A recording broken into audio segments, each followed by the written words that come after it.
कपिशार्दूल कर्तव्यं दैवमान्निकम् उत्तिष्ठ कीशरूप त्वम् उत्तिष्ठ ध्यानतत्परा उत्तिष्ठ केसरी पुत्र रामभक्त महाशया अञ्जनागर्भसम्भूत वायुपुत्र सुधीश्वरा उत्तिष्ठ वानरश्रेष्ठ सर्वलोकशिवं कुरु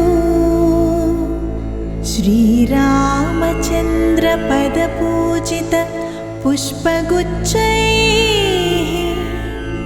तिष्ठन्ति सेवक जनासु गुणाभिरामाः द्वारे तु ते चरण दर्शनलालसाक्षात् श्रीरामदूत हनुमान् तव सुप्रभातम् कल्याणभूधर समीप निवासमूर्ते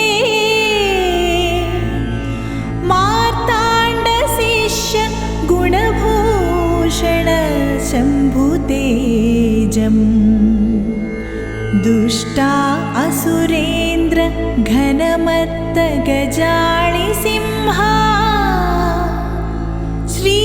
श्रीरामदूत हनुमान् तव सुप्रभातम्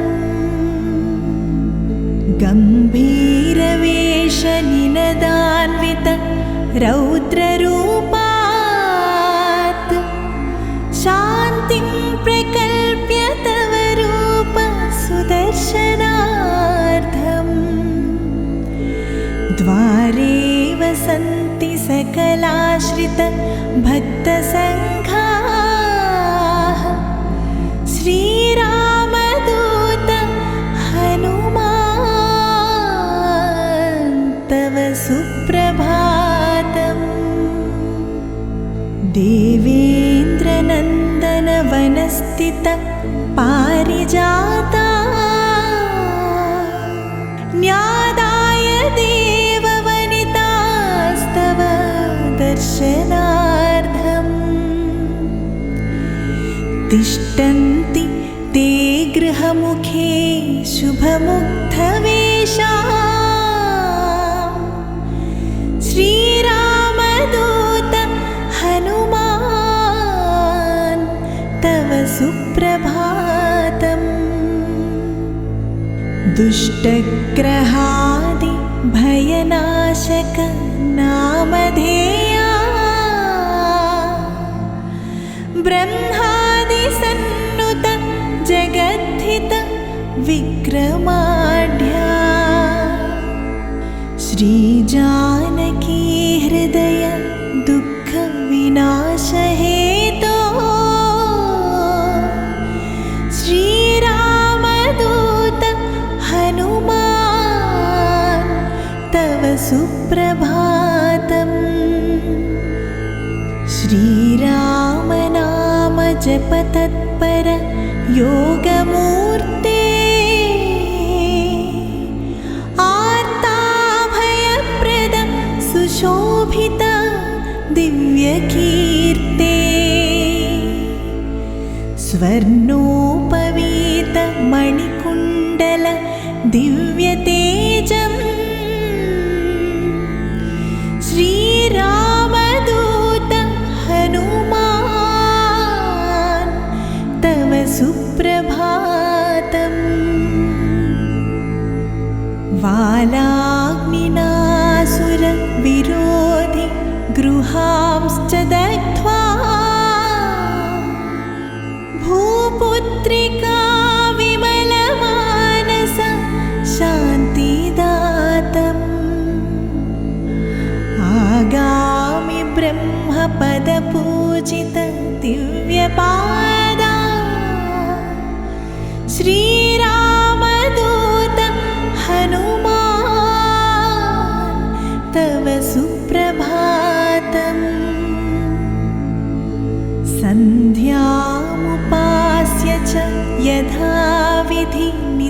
कृत्यम् निर्वर्त्य रामपदचिन्तन तत्परस्त्वम् भक्तार्तलोक परिरक्षण कालयेशम् श्रीरामदूत हनुमान् तव सुप्रभातम् सुप्रभातमिदं पुण्यं यः पठेत् शृणुयादपि रामभक्तिपरो नित्यं प्राप्नुयात् सौख्यसम्पदम्। श्रीहनुमत्सुप्रभातस्तोत्रं सम्पूर्णम्।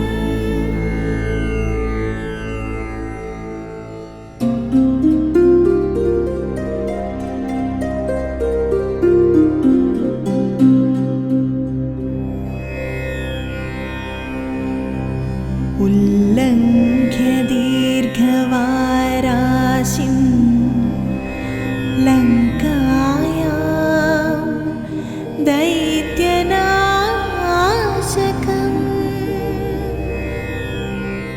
मरुत्सूनुं सदा वन्दे आञ्जनेयं महाबलम्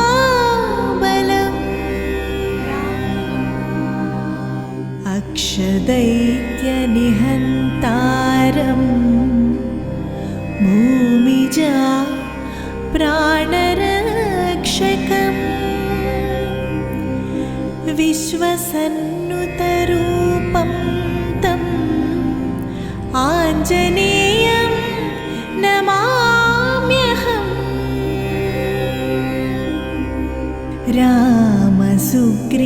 रामसुग्रीवसख्यस्य हेतुभूतं च वानरम् सुग्रीवमन्त्रिमुख्यं तम् आञ्जनेयं भजाम्यहम्। गन्धमादनभूधृस्तं दृढव्रततपोनिधिं हनुमन्तं सदा वन्दे आजन्म ब्रह्मचारिणम्। रामभक्तं महात्मानं नृसिंह निलयस्थितम् अञ्जनानन्दनं वन्दे कामदं भक्तितत्परम्। भीमानुजरधे संस्थं शत्रुभीकरनादिनम् रुद्रं रौद्ररसोपेतं वातजातं नमाम्यहम्। भक्तकल्याणदातारं दीर्घवालसमन्वितम् वीरदैत्यान्तकं दिव्यं महावीरं नमाम्यहम्। भक्तसम्पूज्य चारित्रं बालभानु समप्रभम् भाग्यसौभाग्यदातारं बृहद्रूपं नमाम्यहम्। पारिजातद्रुमूलस्थं भक्तसन्त्राणतोषितं शाकिनीगणसंहरणं बृहत्तेजस्समाश्रये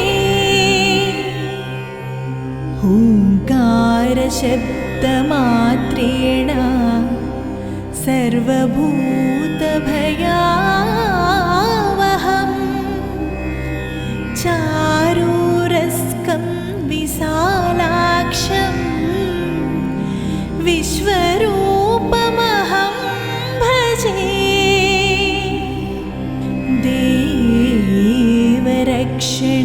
देवरक्षणकार्यार्थं शिवतेजो विराजितं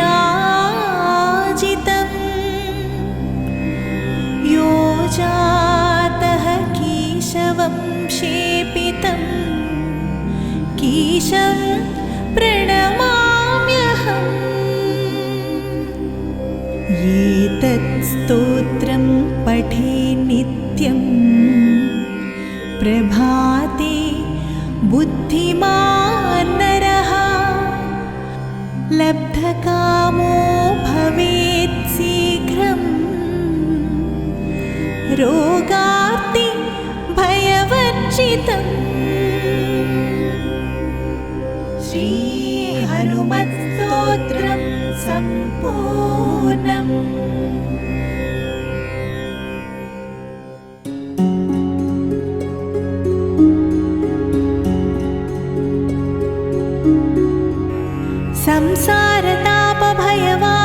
संसारतापभयवारणनित्यदक्षौ वीराधिवीरमुखवन्दितदिव्यचिह्नौ भक्ताश्रितौ च परिपूरितवाञ्छितार्थौ वातात्मजातचरणौ शरणं प्रपद्ये श्रीरामनामजपतत्परभक्तसंस्थौ भक्तात्मसंस्मरणयोग्यसुदर्शनीयौ भेताळमुख्यपरिमर्दनभीमरूपौ वातात्मजातचरणौ शरणं प्रपद्ये हृत्पद्मसंस्मरणपूजितदत्तभाग्यौ ब्रह्माण्डभाण्डपरिपूरितकीर्तिमन्तौ सर्वामरादिदिगधीश्वर नित्यपूज्यौ वातात्मजातचरणौ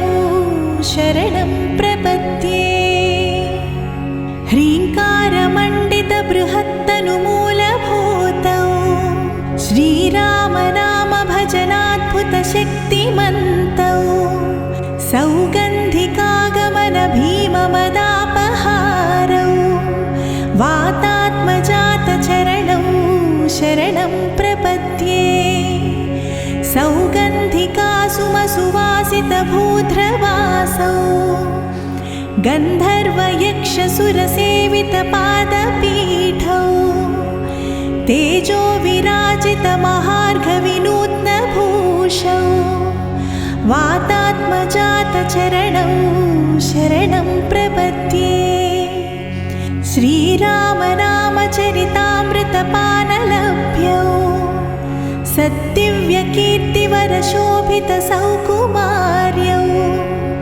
सत्सेवकाधिकमुदावह दिव्यरूपौ वातात्मजातचरणौ शरणं प्रपद्ये आर्तातिरक्षणकरौ सकलाश्रितार्था नत्यन्तकष्टसमयेषु शरण्यभूतौ वीराधिवीरवररत्नकिरीटवन्द्यौ वातात्मजातचरणौ शरणं प्रपद्ये प्रपत्या वायुपुत्रस्य दह्यते पापसञ्चयः दीयन्ते चायुरारोग्यमैश्वर्य गुणसम्पदम्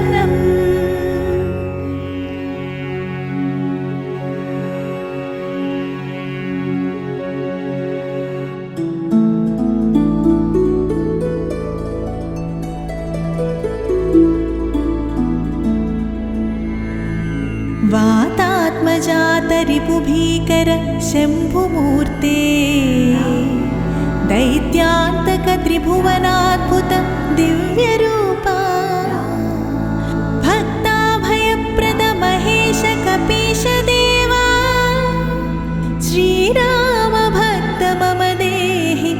करावलम्बम् श्रीराम नाम महिमोन्नत दिव्यदेहा ब्रह्मादिदेववरसन्नुत भासमाना श्रीभूमिजा करुणयान्विता भक्तरक्षा श्रीराम भक्त मम देहि करावलम्बम् दुष्टग्रहादिभयपूरित मानसोऽहम् मां रक्ष रक्ष बुधसेव्य दिनेश शिष्या श्रीराम तत्त्वपरिशोधक वेदवेद्या श्रीराम भक्त मम देहि करावलम्बम् संसारसागर भयापह भग्नचित्तम् मां त्राहि भक्तहृदयान्तरवासदेवा भक्ताननाश्रित शुभप्रद सन्नुताङ्गा श्रीराम भक्त मम देहि करावलम्बम् कारुण्यपूर्ण सुमनोहर वीक्षणाढ्या रुद्रांश संभव पराक्रम धैर्यदुर्या मां पाहि लोकहितकार्यकृतप्रयत्ने श्रीराम भक्त मम देहि करावलम्बम् देवादिदेव कपिदेव अनन्तमूर्ते ब्रह्मादिदेव मुनिसन्नुत विक्रमाढ्या श्रीजानकी रमण संस्मरणान्तरङ्गा श्रीराम भक्त मम देहि करावलम्बम् सर्वज्ञ कोविद गुरो रघुराम तत्त्वा बोधामृत प्रिया हरीश भवाब्धिपोता देवारिमर्दन विदौ प्रलयस्वरूपा श्रीराम भक्त मम देहि करावलम्बम् कामादिषड्रिपुविनाशक नामधेया गम्भीर सिन्धु समतिक्रमणैकधीरा संसार निरधि समुद्धरणैकरक्षा श्रीराम भक्त मम देहि करावलम्बम् हृत्पद्मजात रघुराम सभक्तिरूपा सत्पारिजात कुसुमेश च प्रेम भावा मन्मानसस्थित सुपूज्य सुपादयुग्मा श्रीराम भक्त मम देहि करावलम्बम् करावलम्बनस्तोत्र मेतत्तनुमतो नरः यः पठेत्तस्य शीघ्रं हि सिद्धं भवति वाञ्छितम् इति श्रीहनुमत्करावलम्बनस्तोत्रं सम्पूर्णम् हरिः ओं तत्सत्।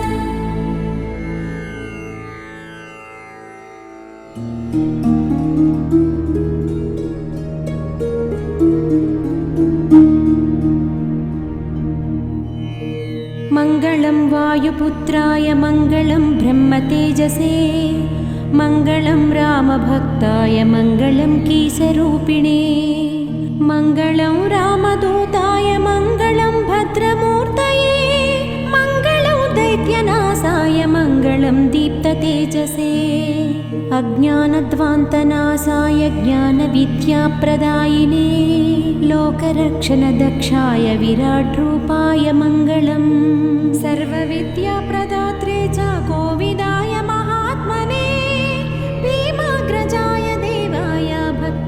भव्याय मङ्गलम् मङ्गलं भव्यरूपाय मङ्गलं वृक्षवासिने लक्ष्मणप्राणदात्रे च मङ्गलाय सुमङ्गलम् मङ्गलाशासनं नित्यं यः पठेत् बुद्धिमान् नरः सर्वशत्रुभयं नास्ति मङ्गलं तस्य वर्तते इति मङ्गलाशासनं सम्पूर्णम्।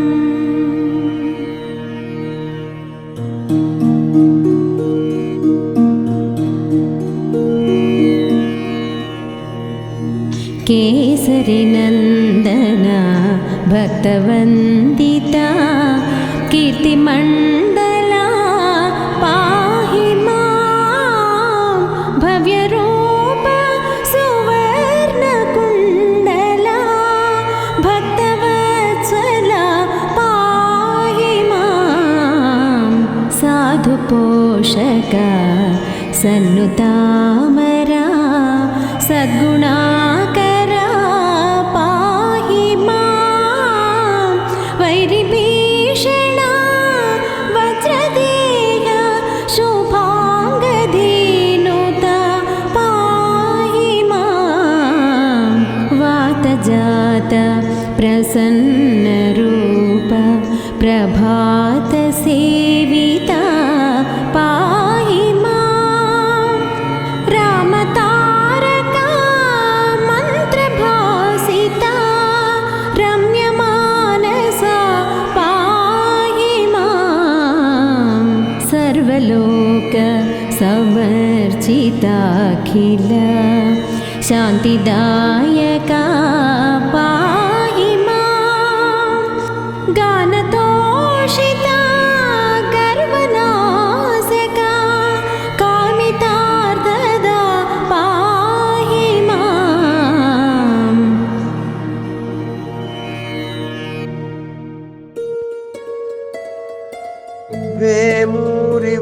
वेमूरिवंशजातेन सुब्रह्मण्याख्यकविना विरचितेयं सुकृतिः जीयात् आचन्द्रतारार्कम्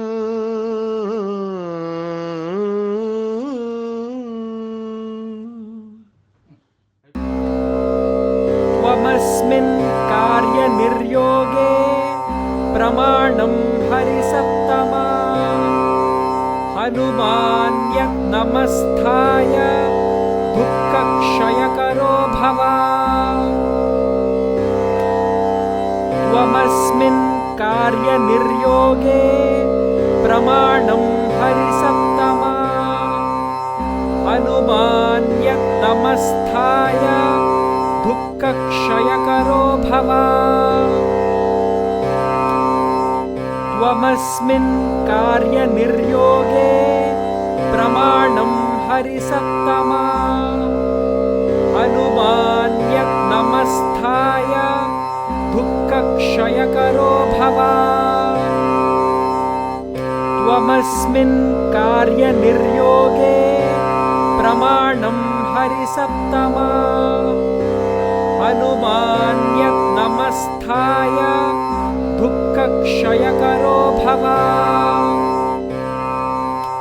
त्वमस्मिन् कार्यनिर्योगे प्रमाणं हरिसप्तमा हनुमान्यनमस्थाय दुःखक्षयकरो भव त्वमस्मिन् कार्यनिर्योगे प्रमाणं हरिसप्तमा हनुमान्यनमस्थाय दुःखक्षयकरो भव त्वमस्मिन् कार्यनिर्योगे प्रमाणं हरिसप्तमा हनुमान्यनमस्थाय दुःखक्षयकरो भव त्वमस्मिन् कार्यनिर्योगे प्रमाणं हरिसप्तमा हनुमान्यनमस्थाय दुःखक्षयकरो दुःखक्षयकरो भव त्वमस्मिन् कार्यनिर्योगे प्रमाणं हरिसप्तमा हनुमान्यत्नमस्थाय दुःखक्षयकरो भव त्वमस्मिन् कार्यनिर्योगे प्रमाणं हरिसप्तमा हनुमान्यत्नमस्थाय दुःखक्षयकरो भव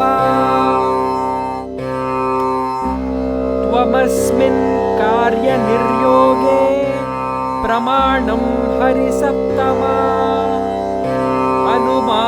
हनुमान्यत्नमस्थाय दुःखक्षयकरो भव त्वमस्मिन् कार्यनिर्योगे प्रमाणं हरिसप्तमा हनुमान्यत्नमस्थाय दुःखक्षयकरो भव त्वमस्मिन् कार्यनिर्योगे प्रमाणं हरिसप्तमा हनुमान्यत्नमस्थाय दुःखक्षयकरो भव त्वमस्मिन् कार्यनिर्योगे प्रमाणं हरिसप्तमा हनुमान्यत्नमस्थाय दुःखक्षयकरो भव त्वमस्मिन् कार्यनिर्योगे प्रमाणं हरिसप्तमा हनुमान्यत्नमस्थाय दुःखक्षयकरो भव त्वमस्मिन् कार्यनिर्योगे प्रमाणं हरिसप्तमा हनुमान्यत्नमस्थाय दुःखक्षयकरो भव त्वमस्मिन् कार्यनिर्योगे प्रमाणं हरिसप्तमा हनुमान्यत्नमस्थाय दुःखक्षयकरो भव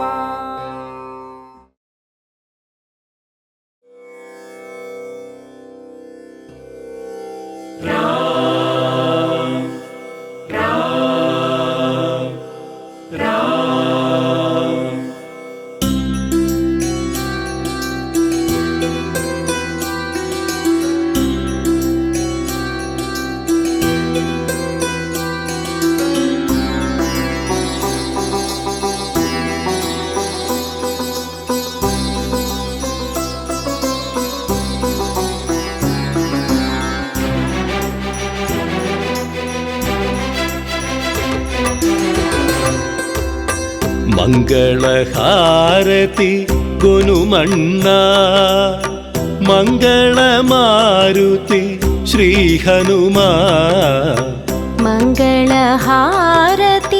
ಗುನುಮನ್ನ ಮಂಗಳಮಾರುತಿ ಶ್ರೀ ಹನುಮ ಸೀತಾ ಶೋಕ ವಿನಾಶಕ ಹನುಮ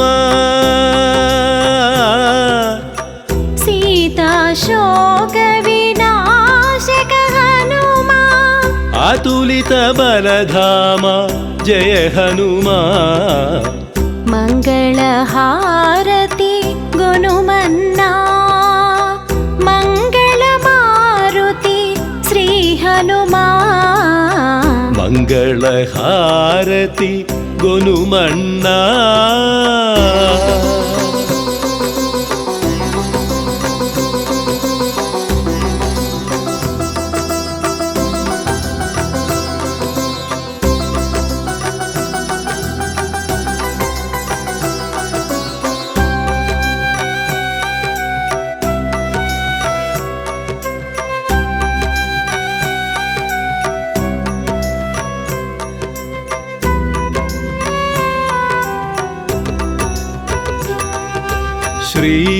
శ్రీరామదాసుల దాసుడవీవు అసురుల పాలిట యముడవు నీవు రామదాసుల దాసుడవీవు అసురుల పాలిట యముడవు నీవు. శ్రీరామ అంటేనే పులకించిపోతావు. జయ రామ అంటే నిన్ను నీవు మరిచేవు. శ్రీరామ జయ రామ జయ జయ రామ. శ్రీరామ జయ రామ జయ జయ రామ. శ్రీరామ జయ రామ జయ జయ రామ. శ్రీరామ జయ రామ జయ జయ రామ. శ్రీరామ జయ రామ జయ జయ రామ. శ్రీరామ జయ రామ జయ జయ రామ. శ్రీరామ జయ రామ జయ జయ రామ. మంగళహారతి గురుమన్నా.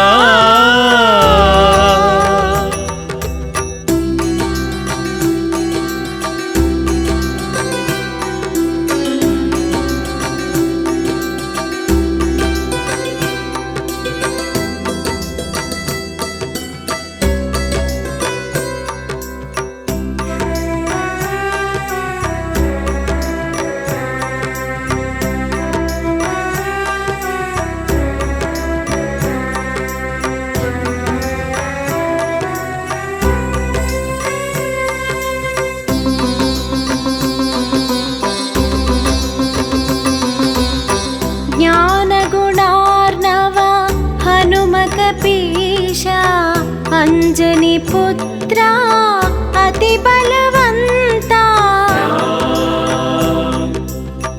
ಜ್ಞಾನಗುಣಾರ್ಣವ ಹನುಮಕಪೀಶ ಅಂಜನಿ ಪುತ್ರ ಅತಿ ಬಲವಂತ. ಕೇಸರಿ ನಂದನ ನೀ ಸರಿಯವರನ್ನ. ఏ యుగమందైనా నీకు సాటి నీవన్నా. జయ హనుమ శ్రీ హనుమ జయ జయ హనుమ. జయ హనుమ శ్రీ హనుమ జయ జయ హనుమ. జయ హనుమ శ్రీ హనుమ జయ జయ హనుమ. జయ హనుమ శ్రీ హనుమ జయ జయ హనుమ. జయ హనుమ శ్రీ హనుమ జయ జయ హనుమ. జయ హనుమ శ్రీ హనుమ జయ జయ హనుమ. జయ హనుమ శ్రీ హనుమ జయ జయ హనుమ. మంగళహారతి గుణమన్నా. మంగళ మారుతి శ్రీ హనుమా. మంగళహారతి గుణమన్నా. మంగళ మారుతి శ్రీ హనుమా. సీతా శోక వినాశక హనుమా. సీతా శోక వినాశక హనుమా. అతులిత బలధామ జయ హనుమా. మంగళహారతి గుణమన్నా. మంగళ మారుతి శ్రీ హనుమా. మంగళహారతి గుణమన్నా.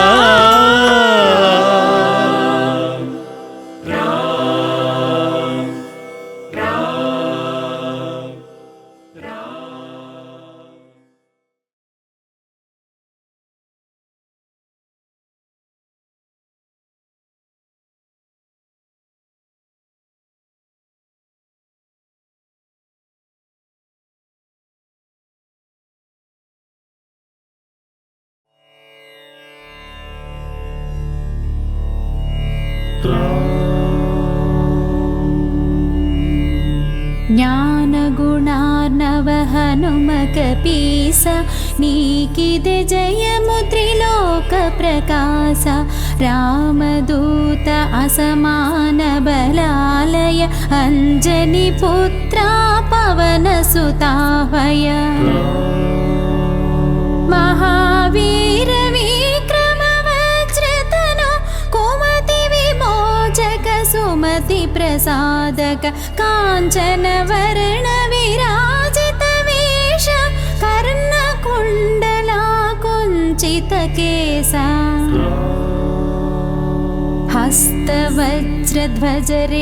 हस्तवज्रध्वजरेखाराजित मुञ्जोपवीत भुज परिव्यापित शङ्करपुत्रा केसरी नन्दन तेज प्रतापा जगदभिवन्दन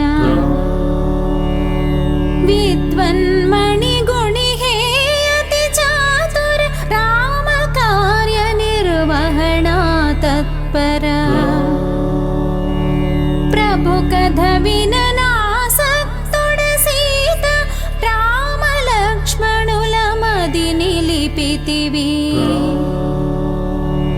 సూక్ష్మ రూపమున సీతను చూచి వికట రూపమున లంక దహించి భీకర రూపున నసురుల చంపి రామ కార్యమును చక్కజేసితివి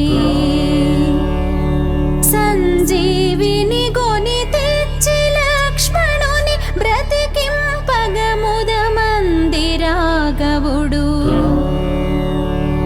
హృది చేర్చుకునిను గొప్పగ పొగడెను నా ప్రియ సోదరు భరతుని సమమని వేణోళ్లను నీ యశమునే పాడుచు రనుచును శ్రీపతి కౌగిలించుకొనే సనకాదులు బ్రహ్మాదులు మునులు నారద శారద నాగేంద్రులును యమకు బేర దిక్పాలుర శక్తులు నేను పొగడగ కవి కోవిదులెక్కడ రాముని కలిపి రాజ్యమిప్పించి చేసితి ఉపకారము సుగ్రీవుకు నీ మంత్రము మన్నించి విభీషణు లంకేశ్వరుడయది జగమెరుగును యుగ సహస్ర యోజన దూరపు భానుని ఫలమని ఎంచి గ్రసించిన నీవే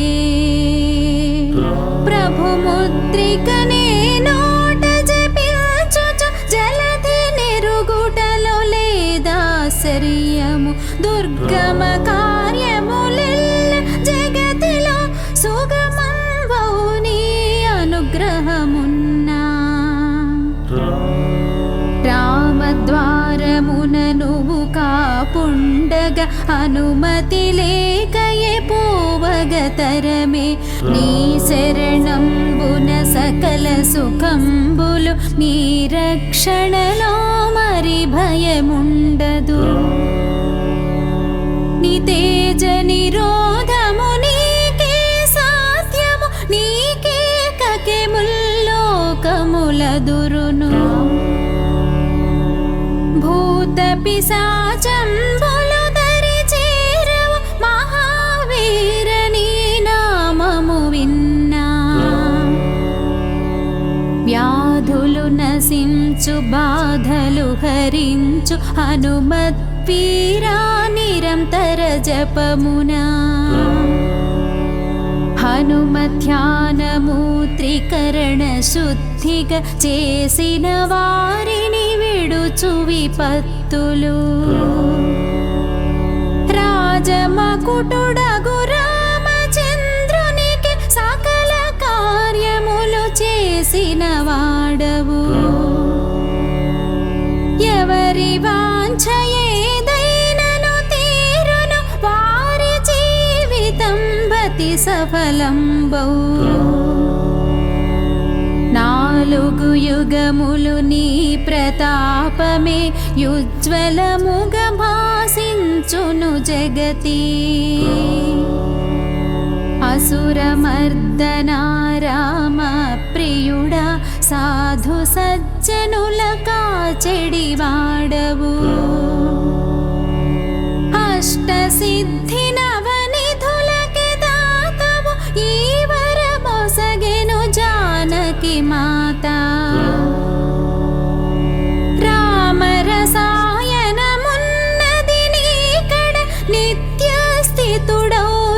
రఘుపతి దాసుగా నిన్ను భజించిన ప్రియమగు రాముకు జన్మ జన్మ దుఃఖంబుల మరతురు ఎచట పుట్టినను హరి భక్తాభ్యులు అంత్యంబున రఘుపురమేగెదరు అన్య దేవతల మదిని స్మరించక సర్వ సుఖాకర హనుమను కొలువుము బలవీరుండగు హనుమను కొలచిన సకల పీడ సంకటములు తొలగును జై జై జై హనుమాన జితేంద్ర కృప చూడవయా గురుదేవుడవై నూరు మారులిల పఠించినచో విడువడు బంధము పొందు సుఖంబులు హనుమాన్ చాలీస చదువు ఎల్లరకు సిద్ధి కలుగు గౌరీశ్వర సాక్షిగా తులసీదాసు సదా హరిదాసి హే ప్రభు నా హృది మధివసింపుమా పవన తనయ హే సంకటహరణ మంగళమూర్తి హే స్వరూపా రామ సీత సౌమిత్రి సమేతము హృది నివసింపుము సురభూపా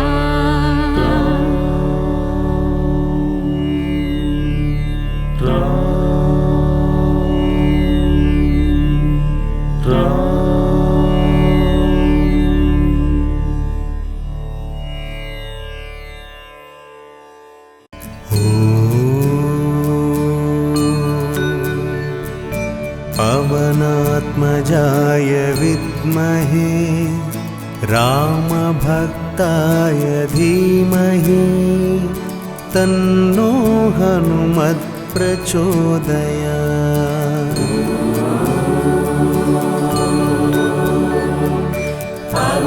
पवनात्मजाय विद्महे रामभक्ताय धीमहि तन्नो हनुमत् प्रचोदयात्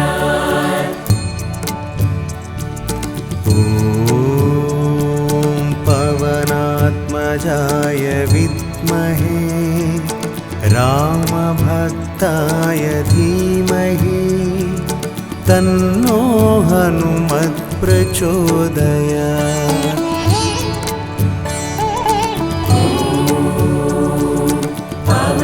पवनात्मजाय विद्महे रामभक्ताय धीमहि तन्नो हनुमत् प्रचोदयात्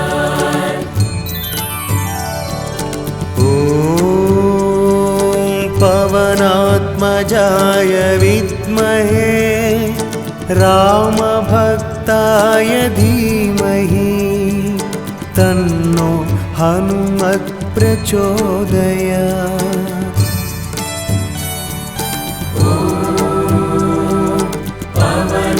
पवनात्मजाय विद्महे रामभक्ताय धीमहि तन्नो हनुमत् प्रचोदयात् ॐ पवनात्मजाय विद्महे रामभक्ताय धीमहि तन्नो हनुमत् प्रचोदयात्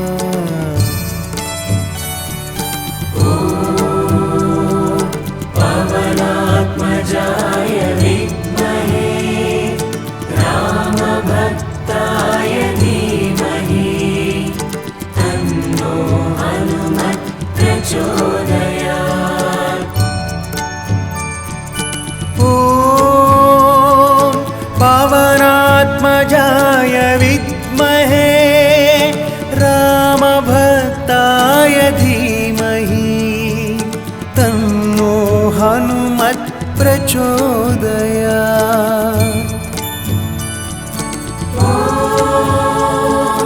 पवनात्मजाय विद्महे रामभक्ताय धीमहि तन्नो हनुमत् प्रचोदयात्।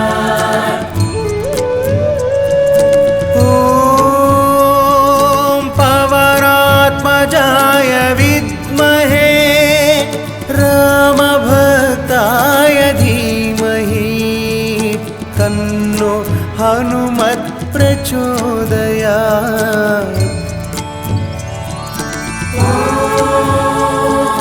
पवनात्मजाय विद्महे रामभक्ताय धीमहि तन्नो हनुमत् प्रचोदयात्।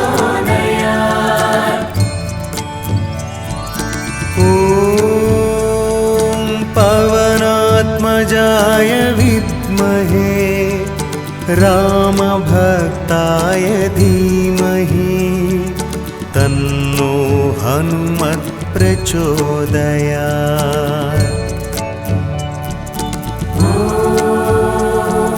पवनात्मजाय विद्महे रामभक्ताय धीमहि तन्नो हनुमत् प्रचोदयात्। ॐ पवनात्मजाय विद्महे रामभक्ताय धीमहि तन्नो हनुमत् प्रचोदयात्।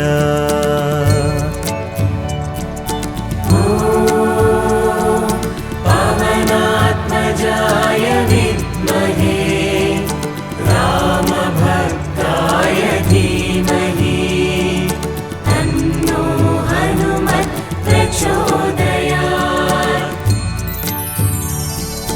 ॐ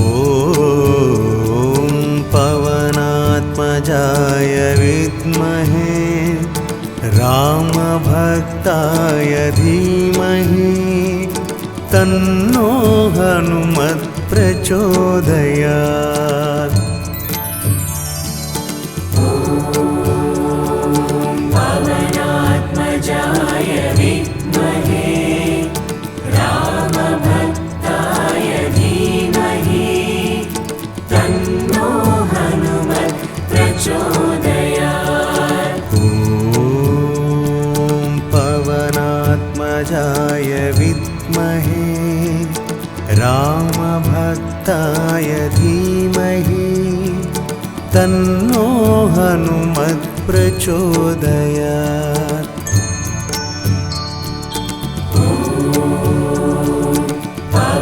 पवनात्मजाय विद्महे रामभक्ताय धीमहि तन्नो हनुमत् प्रचोदयात्।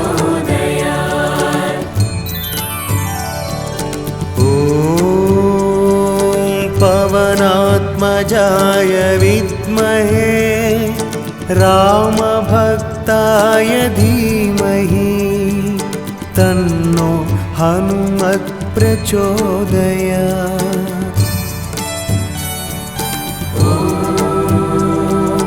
पवनात्मजाय विद्महे रामभक्ताय धीमहि तन्नो हनुमत् प्रचोदयात्। ॐ पवनात्मजाय विद्महे रामभक्ताय धीमहि तन्नो हनुमत् प्रचोदयात्।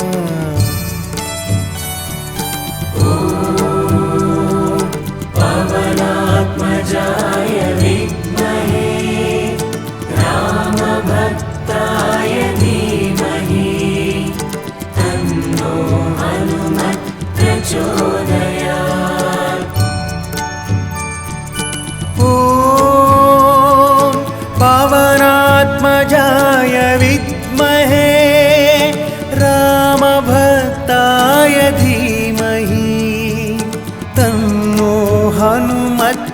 प्रचोदयात्।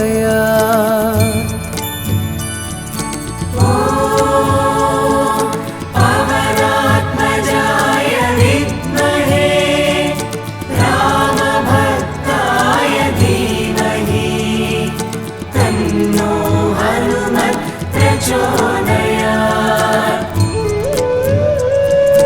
ॐ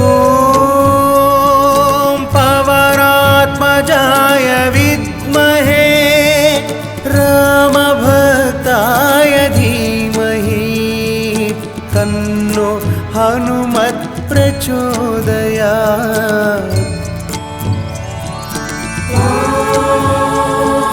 पवनात्मजाय विद्महे रामभक्ताय धीमहि तन्नो हनुमत् प्रचोदयात्। ॐ पवनात्मजाय विद्महे रामभक्ताय धीमहि तन्नो हनुमत् प्रचोदयात्।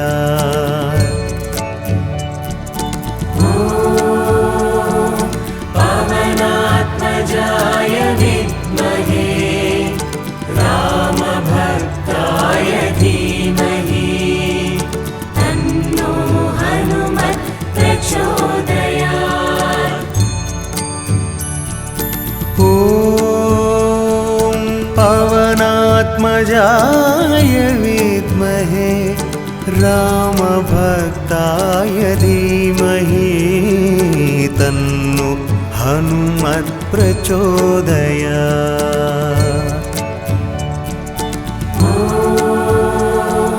पवनात्मजाय विद्महे रामभक्ताय धीमहि तन्नो हनुमत् प्रचोदयात्। ॐ पवनात्मजाय विद्महे रामभक्ताय धीमहि तन्नो हनुमत् प्रचोदयात्।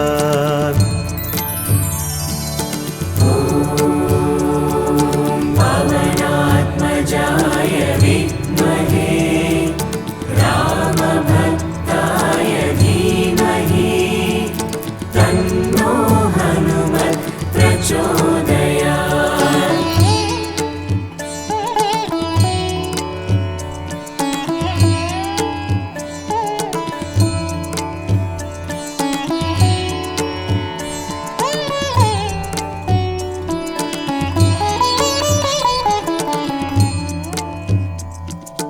ॐ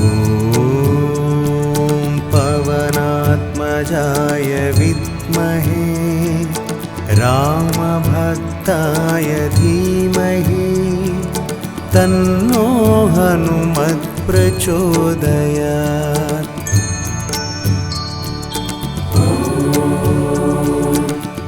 पवनात्मजाय विद्महे रामभक्ताय धीमहि तन्नो हनुमत् प्रचोदयात्। ॐ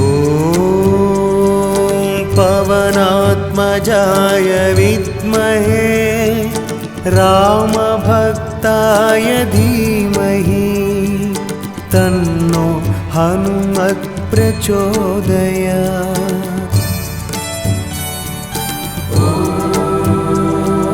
पवनात्मजाय विद्महे रामभक्ताय धीमहि तन्नो हनुमत् प्रचोदयात्। ॐ पवनात्मजाय विद्महे रामभक्ताय धीमहि तन्नो हनुमत् प्रचोदयात्।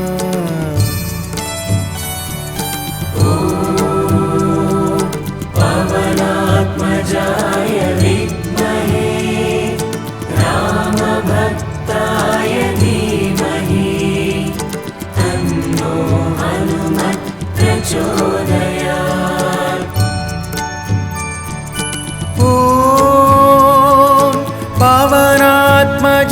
रामभक्ताय विद्महे रामभक्ताय धीमहि तन्नो हनुमत् प्रचोदयात्।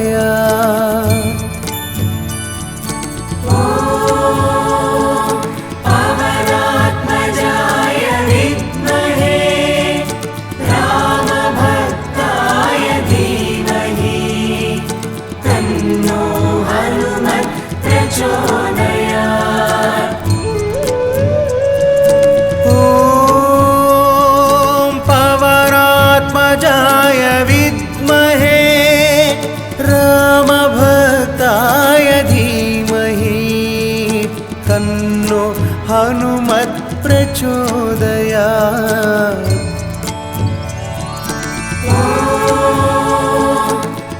पवनात्मजाय विद्महे रामभक्ताय धीमहि तन्नो हनुमत् प्रचोदयात्। ॐ पवनात्मजाय विद्महे रामभक्ताय धीमहि तन्नो हनुमत् प्रचोदयात्।